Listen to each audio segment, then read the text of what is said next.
Such a short time to be alive.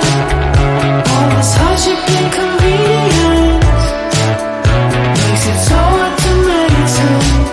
I want this now, I want this now.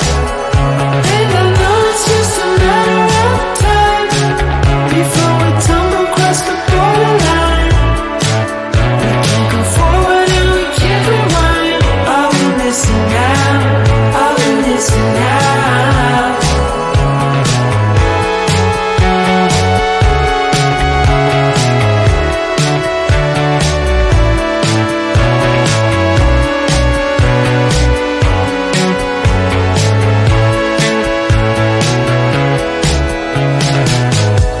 Just close your eyes. I can't believe we've been through this for so long. Pressure's on, you better step up.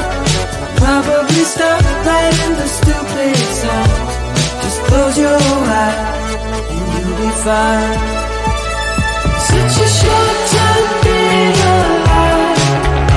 All this hardship and convenience makes it so hard to make sense.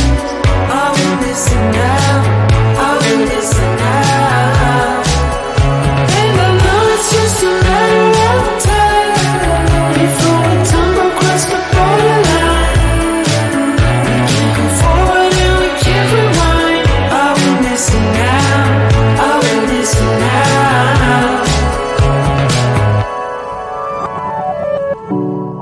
Hold on to something. If only a dream. Hold on to me.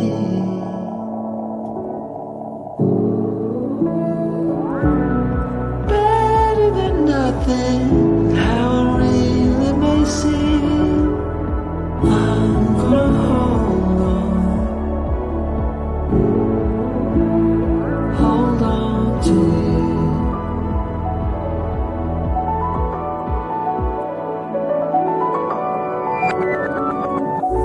Just close your eyes. I can't believe we've been through this for so long. Pressure's on, you better step up. Probably stop writing the stupid song.